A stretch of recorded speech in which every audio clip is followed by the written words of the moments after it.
जय श्री कृष्ण। प्रिय दर्शकों, पार्थ एस्ट्रोलॉजी में आप सभी का स्वागत है। चैनल को सब्सक्राइब करें, बेल आइकन को प्रेस करें, लाइक करें और शेयर करें। नौ नौ जो ग्रह हैं जो आकाश मंडल में विराजमान है, वे पृथ्वी पर सभी प्राणियों पर उनका प्रभाव है, उनके रश्मियों का प्रभाव होता है और ये कण कण में प्रभाव रखते हैं। और वे सभी जीव हो, चाहे जो भी हो, मनुष्य हो या जो भी जीव हो, उस पर वे अपना प्रभाव बिल्कुल हमेशा दिखाई पड़ता है उनको, और हमेशा वो अपने प्रभाव में रखते हैं। आपने देखा होगा कि कोई व्यक्ति फर्श से होकर के अर्श पर जब जाता है तो उसमें कहा जाता है कि वह उसके ग्रह नक्षत्र या ग्रह दशा जो होती है वह उसका बिल्कुल ग्रह दशा ठीक है, इसलिए वह आज इस ऊंचाई पर पहुंचा है और वह फर्श से अर्श पर पहुंच गया है। लेकिन जब अर्श से फर्श पर लोग भी जाता है, यानी फर्श पर जो गिरता है, कठिनाइयों का सामना जो लोग सामना करने लगते हैं, कठिनाइयों से लोग को सामना जब होती है तो भी आसपास के लोग बोलते हैं कि देखिए इसको कितने कठिनाइयाँ है, इस पर ग्रह दशा जो है इसका अच्छा नहीं चल रहा है। तो उस पर भी ग्रहों का रश्मियों का प्रभाव होता है।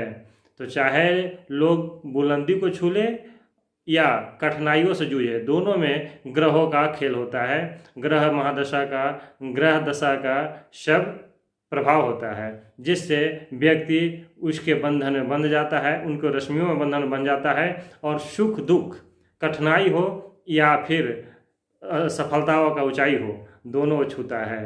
तो इससे हम जानेंगे, आज आपको हम बताएंगे कि आज जो ग्रह होते हैं उनसे संबंधित कुछ पौधे होते हैं, वो पौधे जो आपको ग्रह नक्षत्र को, जो आपको कुंडली में आपके ग्रह नक्षत्र या ग्रह आपके कमज़ोर है या अकारक हैं, जो आपको गलत रिजल्ट देने वाले हैं, जो आपको सहायता न करने वाले हैं, तो उसके प्रभाव से, उस पौधे के प्रभाव से उनकी जो अकारकता है या उनका जो प्रभाव, दुष्प्रभाव है, उसको खत्म हम कैसे करेंगे। तो इस वृक्ष को लगाने से, अपने घर में लाने से शांति हमको कैसे मिलेगी और यह अत्यंत सफल है। तो हम जानेंगे कि कौन सा ग्रह का कौन सा पौधा के कारण हम उनको सही कर सकते हैं, उनको कमज़ोर स्त्री को बलवान कर सकते हैं, अकारक को कारक कर सकते हैं। तो आइए जाने मित्रों कि कौन सा ग्रह किस स्थिति में सही हो सकता है और वो घर में हम कौन सा पौधा लगाएं जिससे वह ग्रह सही हो सकता है। तो सूर्य, यानी सूर्य ग्रहों का राजा है। अगर राजा ही खराब हो जाए तो प्रजा का क्या हालत होगा। कहा जाता है कि जैसी राजा वैसी प्रजा। तो राजा अगर आपको अकारक है, कमज़ोर है और वो आपको फल देने लायक नहीं है, तो उससे विकट परिस्थिति हो जाती है। तो सूर्य को अगर आपके कुंडली में कमज़ोर हैं या गलत स्थान पर बैठे हुए हैं, जो आपको सहायता नहीं कर रहे हैं, आपको आगे बढ़ने में परेशानियां पैदा कर रहे हैं, तो उनके लिए आपको अपने घर में उड़हुल जो होता है, फूल जो होता है, लाल पुष्प होता है या उसका 2-3 प्रकार का और पुष्प होते हैं उड़हुल का, तो उड़हुल का पौधा आपको अपने घर में लगाना है। तो वो पौधा किधर लगाएं, ये भी तो अब जानना हमको ज़रूरी होता है कि पौधा को किस दिशा में लगाया जाए। तो उड़हुल का पौधा आप घर के किसी भी दिशा में लगा सकते हैं, कोई भी दिशा हो सकता है, उसके लिए वो शुभ है। तो उड़हुल का पौधा जो होता है वो कहीं भी लगाएं और भगवान सूर्य को उड़हुल के फूल जल में मिला करके अर्घ देना चाहिए, जिससे सूर्य अगर कमज़ोर हो या आकारक हो तो उनको वो आपको सहायता प्रदान करेंगे, कमज़ोर होंगे तो बलवान होंगे और आपको रुकावटें जो हो रही है आपके काम में, बाधा जो हो रही है, वो खत्म हो जाएगा। अब जाने चंद्रमा अगर आप कुंडली में कमज़ोर हैं, और चंद्रमा कमज़ोर होने से क्या होता है, आप चंद्रमा माता के कारक हैं, मन के भी कारक हैं। तो चंद्रमा के कमज़ोर होने से मन और माता पर भी कष्ट होता है, आपका मन विचलित होते रहेगा, आपका मन किसी काम में नहीं लगेगा। तो चंद्रमा को अगर ठीक करना है तो उसके लिए भी पौधा निश्चित है कि उस पौधे के कारण, उसके प्रभाव के कारण चंद्रमा की जो रश्मियाँ होती हैं वो आप पर पॉजिटिविटी डालेगी। तो वह कौन सा पौधा है, उस पौधे का नाम है हरसिंगार। हरसिंगार का वह पौधा है जो चंद्रमा को, रश्मियों को सही पॉजिटिविटी के रूप में लेकर के आता है। और चंद्रमा कमजोर अगर कुंडली में है तो वो भी आपको पॉजिटिव देंगे, वो बलवान होकर के आपको सही दिशा में ले जाएंगे। हर श्रृंगार का पौधा आपको अपने घर में आंगन में लगाना है, घर के बीचों बीच लगाना है। अगर घर के बीचों बीच जगह नहीं हो तो घर के पीछे साइड में इस पौधे को लगा सकते हैं, लेकिन इस पर भी ध्यान देना है कि वो पौधा मुरझाए नहीं। अगर मुरझाता है या सूख जाता है तो उससे आपको परेशानी हो सकती है, आपके मन पर प्रभाव हो सकता है, क्योंकि चंद्रमा मन के कारक हैं, तो आपका मन विचलित हो सकता है। इसलिए उस पौधे पर आपको ध्यान देना है, उस पौधे पर आपको निगरानी करनी है। आइए मंगल के बारे में जानेंगे कि मंगल अगर कुंडली में कमजोर हैं तो उसको किस पौधे को लगाने से ये हमारे जो कमजोर कुंडली में जो कमजोर है मंगल, या वो अकारक हैं, वो प्रभाव न देने लायक हैं, या हमको परेशानियां में डालने वाले हैं, तो उसको हम किस पौधे को लगाएंगे वो हमको कारक हो जाए, या हमारे कुंडली में कमजोर है तो बलवान हो जाएंगे। तो जो सूर्य हैं और मंगल हैं दोनों अति मित्र हैं एक दूसरे के। तो सूर्य के लिए उड़हुल का पौधा लगाएंगे तो मंगल के लिए भी उड़हुल का ही पौधा लगाया जाता है, जिससे उस पौधे के कारण, उस प्रभाव के कारण रश्मि जो होती है मंगल का, वो रश्मियाँ आप पर वो काम करेगी, पॉजिटिविटी के रूप में काम करेगी, यानी कि नकारात्मकता न आने देगी और सकारात्मक आपके ऊपर प्रभाव डालेगा, उस रश्मियों का सकारात्मक प्रभाव होगा। तो भगवान पवन पुत्र हनुमान को भी उड़हुल का फूल चढ़ाना है नित्य प्रति। आपको उड़हुल का फूल चढ़ाए। अगर मंगल आपके ऊपर प्रभाव कमजोर उनका है, उनका शक्ति कमजोर है, बलहीन है वे, या आप अकारक है आपके कुंडली में, तो भगवान हनुमान जी को उड़हुल का फूल भी चढ़ाना है, और साथ में उड़हुल का पौधा भी आपको लगाना है। वो कहीं भी आप लगा सकते हैं, घर के आगे पीछे किसी भी दिशा में लगा सकते हैं।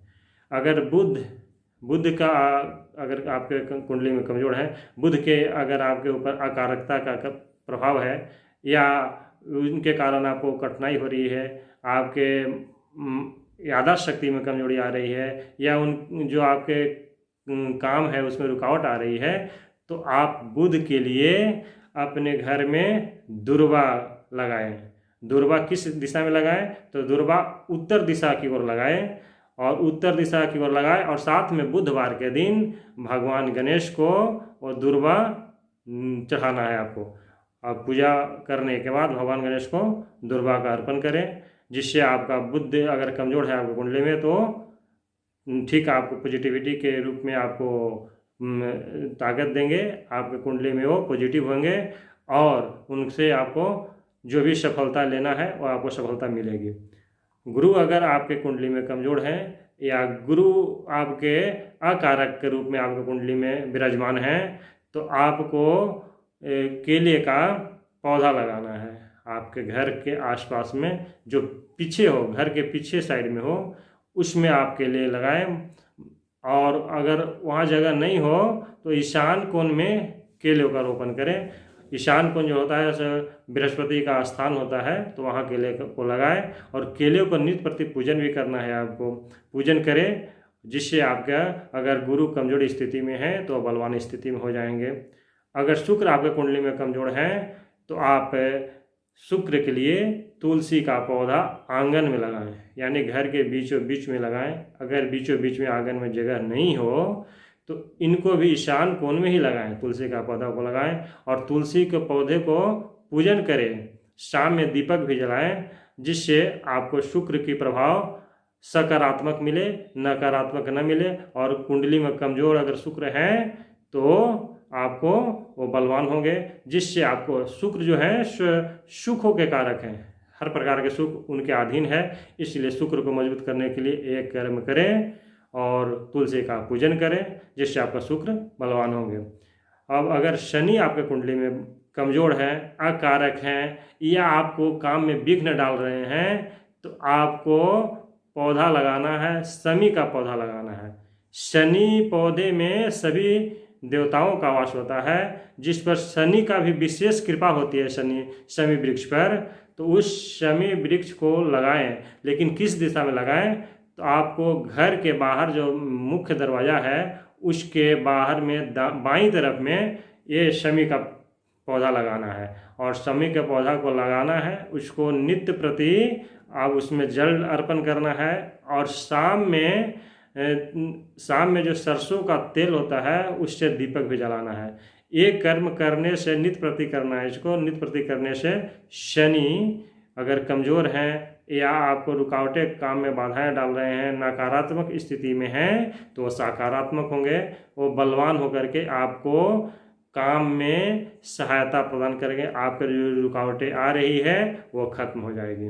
अगर आपके कुंडली में राहु और केतु दोनों नकारात्मक स्थिति में, ये तो छाया ग्रह हैं, अगर ये आपके कुंडली में नकारात्मक दृष्टि डाल रहे हैं, नकारात्मक स्थिति में हैं, तो आपको बहुत परेशानियां झेलनी पड़ती है इससे, राहु और केतु के कारण। तो राहु और केतु के लिए आपको पौधा लगाना है अनार का जो पौधा होता है उसको आपको लगाना है, यानी घर के सामने में, मुख्य दरवाज़ा के सामने में आपको इस पौधे को लगाना है। और लगाने से आपको जो परेशानियाँ नकारात्मकता आती है उसमें कमी आ जाएगी। और साथ में अनार का जो पुष्प होता है, उसका जो फूल होता है, उसको शहद में भिंगा करके सोमवार के दिन भगवान भोलेनाथ को अर्पण करना है। उसको करने से आपको भारी से भारी कष्ट जो आपके ऊपर है वो कष्ट बहुत जल्दी खत्म हो जाएगा, वो कष्ट आपसे दूर हो जाएगा। तो आपको अनार का पुष्प भगवान भोलेनाथ पर चढ़ाना है। अगर कुंडली में आपके बुध, गुरु और शनि तीनों नकारात्मक स्थिति में हैं, अकारक हैं, वो आपको फल नकारात्मक के रूप में दे रहे हैं, रुकावटें पैदा कर रहे हैं, तो उसमें एक वृक्ष ही है जो तीनों को समान रूप से सकारात्मक करते हैं, पॉजिटिविटी मिलाते हैं। वह पेड़ है, वह पौधा है पीपल का पौधा। पीपल के पौधा लगाने से बुध, गुरु और शनि तीनों का प्रभाव सकारात्मक होता है। तो पीपल का पौधा जो है अपने घर के पीछे में लगावें और पीपल के पौधे में नित्य प्रति जल अर्पण करना है। नित्य प्रति जल अर्पण करें, साथ में उस पीपल के पेड़ को परिक्रमा करें, जिससे वो नकारात्मकता तीनों ग्रह का है वो सकारात्मकता में बदल जाएगी। तो इस तरह से आप अपने घर में पौधे लगाएं और नवग्रह का जो नकारात्मक स्थिति है उसको सकारात्मक में बदले। ये आपके लिए, आपके काम के लिए, आपके घर के लिए बहुत ही सही है। इसको करें और इससे अपने आप को फायदा आपको पहुँचाए अपने आप को और अपने परिवार को भी फायदा दें। तो आज बस इतना ही। जय श्री कृष्ण।